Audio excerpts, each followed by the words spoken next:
Hello everybody and welcome back to the ASUS North America YouTube channel. This is JJ once again. If you guys have been checking out the channel, you guys have seen that we just released a video that focuses on the brand new ASUS NVIDIA GeForce GTX 760 graphics card, and we covered that pretty in-depth in terms of an overview that talked about the features, the design, the non-reference aspects, pretty much all kind of the ins and outs specific to the graphics card. This video is going to actually be focusing specifically on aspects of performance such as temperatures, acoustics, overclocking, as well as gameplay experience, not only in a single card, but as well as in two card or SLI based configurations. So as always, we're going to be breaking down a lot of information for you, so guys, make sure to check out the entire video and make sure to leave your feedback once we go ahead and reach the end and we wrap things up for you. So next up, we're going to of course talk about the testbed in itself, give you a little bit of perspective in terms of how we've set up our testbed environment for showing you gameplay performance, as well as all the other respective performance characteristics of our new ASUS GeForce GTX 760 DirectCU II. Alright guys, before we jump into the performance aspects of our brand new ASUS GeForce GTX 760 DirectCU II card, we're going to be talking about actually our testbed configuration, giving you a little bit of perspective of what we have set up here to be able to show you guys these performance attributes for our new graphics card. So starting off, we've of course got this awesome high performance, ultra premium testbed kind of aka chassis from Inwin. This is their Inwin D frame in the red. It's just an outstanding chassis, huge amount of flexibility, and of course works perfect for what we're looking for in terms of giving us a huge amount of flexibility internally, as well as a large degree of flexibility when it comes to additional airflow for all our key components. So that's, once again, that's the Inwin D frame. In terms of the power, we've also gone ahead and worked with Inwin here, and we have an 80 plus gold PSU. This is specifically their 800 watt Desert Fox PSU. So not only does it come in this really interesting kind of like a beige or camo fatigued color, it's also high performance, high efficiency, very quiet in terms of its operation, and modular based PSU. So efficiency, quiet, and high performance fits perfectly with the entire kind of testbed ethos. And of course it supports two-way and even three-way based SLI configurations, while we're only going to be focusing on a single and two card based configurations, more enough power to be able to take care of everything, including the overclock for our system. Speaking of overclock, if we take a look at the motherboard behind everything that we have installed here, we have our brand new Maximus 6 Hero. So this is our high performance entry-level ROG motherboard for the Z87 series chipset. It supports all the overclocking, tweaking, and tuning, and the expansion capabilities that we need. Perfect as a baseline for high performance gaming system, which is what we have here. Of course, underneath this high performance Noctua heatsink, we have a 4th generation Core Series processor. It's an i7, it's a 4770K that we have overclocked on our board to 4.8 gigahertz. And of course, to be able to take care of that increased thermal output from that overclock, we've got Noctua's awesome high performance NH-U12S series tower heatsink. So that's keeping things really nice and cool with our overclock. It's going to keep things reliable, solid, and we've gone ahead and pushed this into a push and pull based configuration with 2 additional high performance Noctua fans. Of course, that rounds out all the additional Noctua fans that we're utilizing here from their NF PWM series for our supplemental airflow. Okay guys, so moving from the Noctua cooler here, we've got some awesome high performance DDR3 memory modules. We've gone ahead and tapped Mushkin for their Redline series. This is their ultra high performance kind of gaming and overclocking centric base memory. These Redline modules are rated for DDR3 2400 base speeds, 8 gigabyte DIMMs. So these are ultra high performance, not only in the fact that they're high density, but high frequency. So a total of 16 gigabytes. Of course, the specialized entire heatsink casing that they put on the memory modules help keep things nice, cool, and reliable, help to ensure the best stability, especially with this overclock that we're running here on our system. So that's the Mushkin Redline 997122R base memory kit. Really nice set of memory. Of course, for our storage duties in terms of the operating system, helping to keep everything super fast, responsive, and very quick in terms of launching all our benchmarks and games, we've got Mushkin's Chronos Deluxe 240 gigabyte SSD. So that optimally, of course, is a SATA 6G SSD, works perfectly here for our Z87 series motherboard, keeping everything really nice and responsive. And then, of course, here what we're really focusing in on is going to be the GPU. So here we've got our ASUS GeForce GTX 760 DirectCU II graphics cards, and we have them set up here in an SLI based configuration, of course taking advantage of the Maximus 6 Hero's ability to run SLI, and we've even got that additional spacing to go ahead and aid in airflow. So From there, now most of you guys have generally asked for us to try to give information relative to 1080p. Most of the benchmarks that we're actually going to be talking and showcasing to you are all at QHD resolutions. So that's 2560 by 1440, and we're taking advantage of our high performance PA279Q QHD based monitor. But keep in mind that pretty much everything we're going to be showing you is a really solid gameplay experience at 2560. So if you need to kind of consider how this card would be performing at 1080p, it's only going to perform that much faster and that much more responsive under a significantly lower resolution as opposed to the 2560 by 1440 resolutions that we're running at, whether that's going to be a single GPU or even two GPUs. So with that, let's go ahead and first jump into some of the performance aspects for our card, starting off with temperatures. Okay guys, so first up we're just going to give you a little bit of perspective when it comes relative to temperatures. So here you're going to see actually in the GPU tweak screenshots that we're showing you a couple of different aspects. One, our baseline idle temperatures for the card were very, very cool. In average you're going to be looking somewhere between about 30 to about 33 C for the idle base temperature, and of course the card at that state is going to be essentially almost near silent operation, but we're going to talk more about acoustics and some other parameters in our next segment here. The overall average temperatures you're going to have under normal gaming experience, whether they're going to be at 1080p or going to be as much as QHD resolutions like 2560 by 1440. It's going to be averaging between about 62 to about 66 C, so the card's going to be running really nice and cool. Overall, you don't need to worry about any type of thermal characteristics, and keep in mind this was under the most kind of stressful 3D based applications you can get out there, whether they're things like Witcher 2 with high base settings, Battlefield 3, or Unigem, which also is a great way to kind of test your baseline temperature performance in a consistent looping fashion. So overall, 65 to 66 C in terms of your peak. In some rare situations, you might be looking at a little bit of variance between cards, and that could maybe get up to about 68 C. In terms of the overall fan duty cycle, in terms of how much of the card is being utilized, it's generally getting to about a fan duty percentage of about 67 to about 69%, and that gives you about an approximate speed of about 23 to 2400 RPM. But overall, as we noted, it's going to be a very quiet overall operating card, so you still got significant amount of headroom to not only increase the thermal performance, to go ahead and aid in stability and overclocking should you want that. In terms of the maximum GPU boost clock that ties into our temperature, because keep in mind GPU boost 2.0, the cooler you can keep the card, the higher that the actual card can overclock, is that we were consistently looking at about 1.136 in terms of the frequency. So 1136 was our overall kind of sustained boost clock frequency in game when running benchmarks. This is going to give you a great level of performance, especially when compared to the reference card. And wrapping things up in terms of our overall power target, our power target utilization, which is an important marker which defines also some aspects of the overclocking capability of the card, was approximately about 65 to about 75%. So with that, let's talk a little bit more about acoustics and how that ties into some of the aspects that we've touched on for temperature-based performance.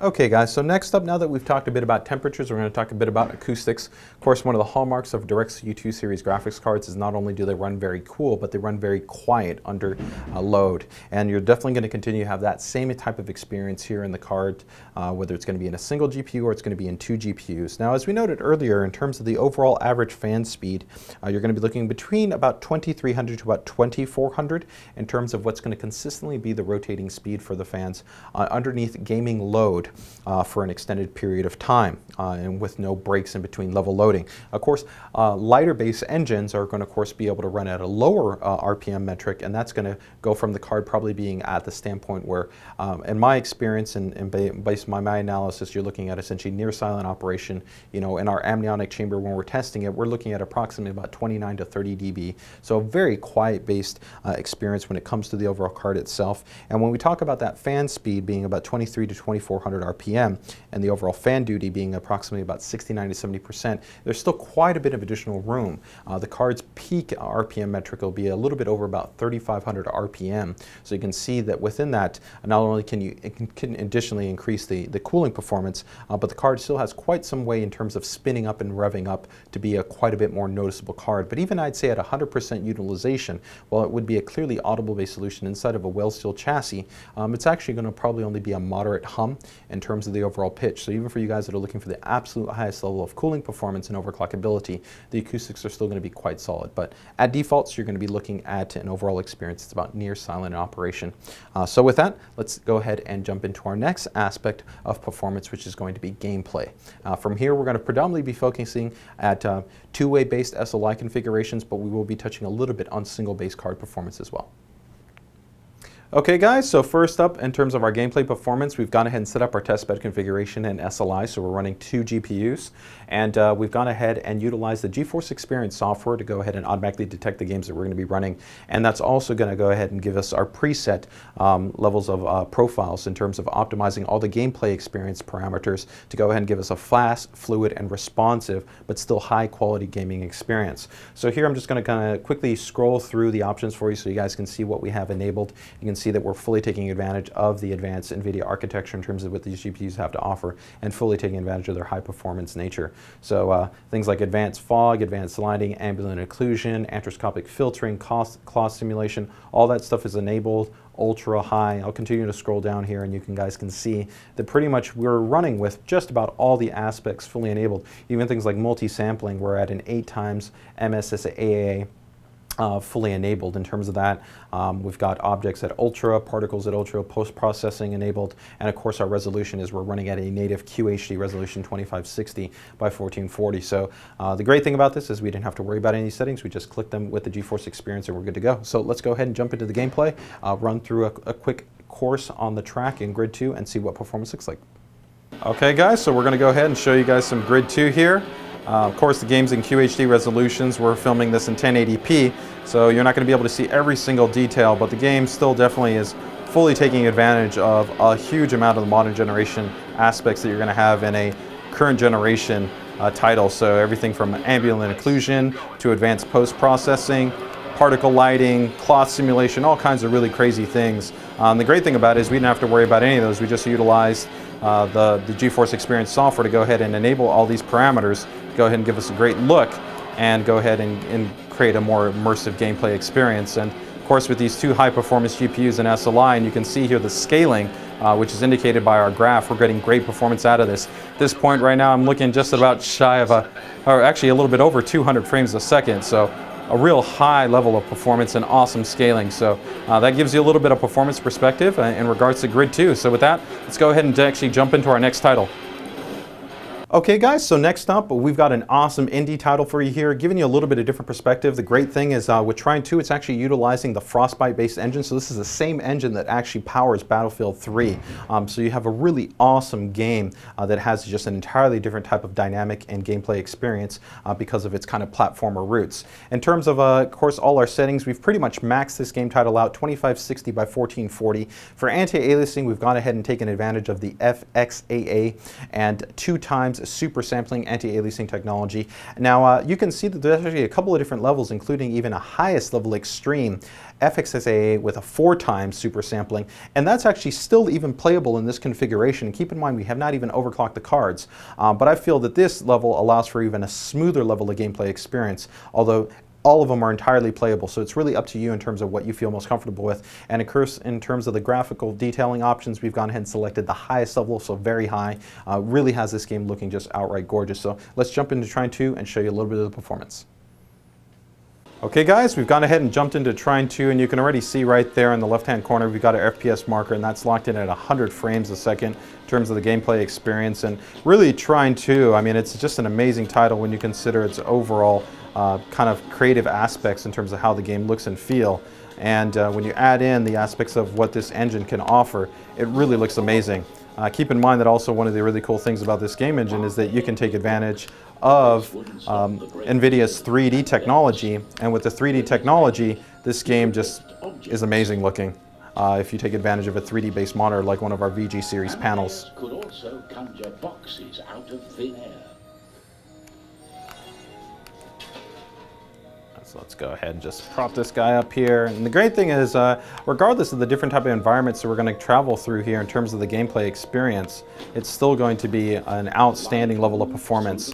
Whether you're in the darkness and you're taking advantage of a lot of the specular lighting that's occurring with a lot of the advanced filters that are carrying on in game, as well as other aspects. So here we're going to go into a little bit of a brighter environment, you can see, with one of the secondary characters in Trine, and you can see a huge amount of the actual lighting technology that they have built into this game that really shows off its actually graphics capability, but we're still holding just a super smoother performance. And this is where I was talking about that even if you want to go ahead and take advantage of higher levels of anti-aliasing and even give a finer and sharper, cleaner image in terms of your total gameplay experience, you're going to be averaging a frame rate of about 30 frames a second, depending on what's happening on screen. So overall, definitely two of these GPUs, you can see we're approaching pretty much the maximal level of scaling that's available, and really providing an outstanding performance here in Trine 2. So with that, let's go ahead and take a look at our next game engine with a brand new free-to-play game with Marvel Heroes.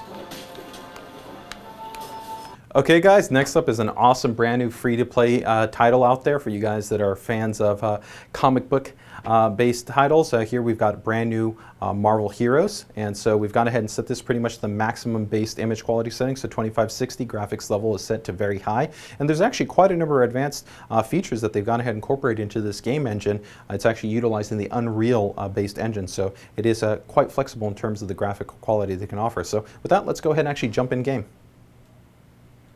Okay guys, let's go ahead and destroy some agents of evil. Throw a little thunderstorm their way. And you can see overall, even with the massive particle effects, all the characters on screen, it's definitely actually taxing, but we're still keeping a really fluid and outstanding gaming experience, which is really nice for these type of open world environments where you've got a lot of gameplay dynamic occurring real time, a huge amount of characters coming on screen, a lot of particle effects occurring, and you're going to want to be able to have a great frame latency, which helps to ensure that the game kind of feels smooth and responsive.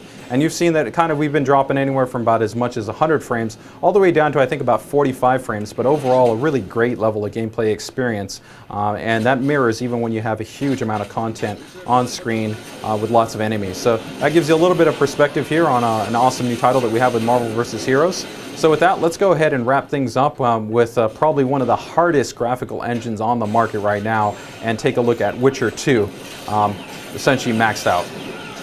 All right, next up guys, we're going to round it out here with Witcher 2 and give you just a little bit of another performance preview with an awesome title. I mean, when we pretty much talk about an RPG-based title, this is pretty much bringing it and pushing it to the limits in terms of what is currently available on the PC, really taking advantage of a huge amount of technological advances that you have within the gameplay engine to really give you a high level of image fidelity and really an immersive gameplay experience. So once again, we've gone ahead and utilized the GeForce Experience software to go ahead and provide us an optimal level of settings, and it's gone ahead and enabled everything from anti-aliasing to bloom to blur effects to depth of field, to decals. I mean, it's all in here. We're scrolling through them, giving you a little bit of perspective. We've got motion blur. We're running things at 2560 by 1440. Shadow quality set to ultra. We've got, of course, advanced aspects in terms of texture memory, and a lot of these aspects really tiled in. So we're definitely taking advantage of the SLI here. So let's go ahead and just jump into the engine and take a look at what the gameplay experience looks like with two of these cards in Witcher 2. Okay guys, so we've jumped into the Witcher 2 here. As we noted, we're using the GeForce Experience software to go ahead and maximize our gameplay settings to give us a fast and fluid responsive level. So let's just go ahead and jump into some gameplay here.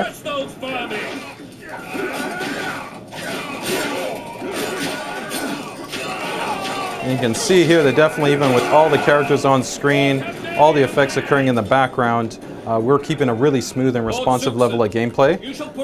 So let's go ahead and just push on a little bit further in the game and continue to see what our performance looks like here.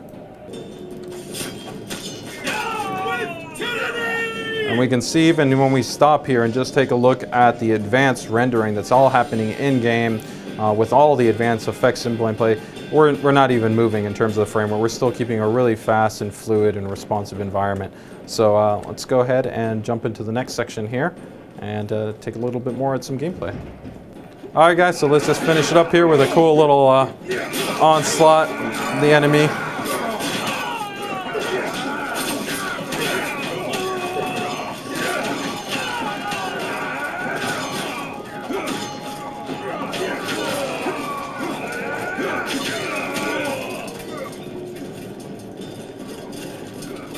Alright guys, so that overall gives you a little bit of perspective in terms of the gameplay on The Witcher 2. And overall, you can see even here, even with this game engine, we have an awesome level of performance, and the gameplay experience is really outstanding on 2 of these cards in SLI. So for you guys that are of course interested always in 1080p based information, keep in mind that this is all running at 2560 with a high degree of performance settings enabled. You could easily go ahead and still maintain an outstanding gaming experience at 1080p. Okay guys, now that we've gone ahead and wrapped up the gameplay performance, we're just going to talk quickly about overclocking. All our series graphics cards feature our award-winning software with their GPU Tweak graphics card tuning utility. This allows you to modify everything from the voltages to the fan speeds to the effective clocks for the GPU boost frequency as well as for the memory. For you guys that are interested in having some kind of baseline targets to go ahead and play with to overclock your graphics card, it's going to be really simple. All we're going to need to do is go ahead and open up the utility, make sure that it's in advanced mode. Once we're in advanced mode, just go ahead and click into these boxes because we support manual entry, and go ahead and start off with a value as little as about 1125.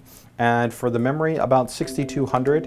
Hit enter and apply, and then from there I'd recommend go ahead and running a baseline benchmark such as, like, let's say Sniper or Alien vs Predator, something that is quick but very stressful and will also give you an actual FPS result at the end. So an example would be if we went to our documents folder at the end of a benchmark run, you'll actually show up a result in here and that you could go ahead and reference and see what your performance is. From there you can go ahead and increase both the GPU boost frequency and the memory frequency until you get to an effective ceiling. My recommendation probably for most of you guys at what's going to be the upper end and won't require generally any voltage adjustment is going to be 1175. And the memory being at 6600. With that, the card still maintains a really cool and quiet level of operation. Most of the time the temperature is going to be between about 67 to about 70 C, and your power target is just going to be just shy of about 100%, and in most situations won't require any voltage increase. But this will provide a nice boost up in terms of the overall performance. And of course, if you guys are running 2 GPUs, all you're going to need to do is just go into the GPU Tweak and select Sync All Cards, and that will effectively link all your adjustments real time to both the GPUs, and that gives you guys some insight for overclocking your ASUS GeForce GTX 760.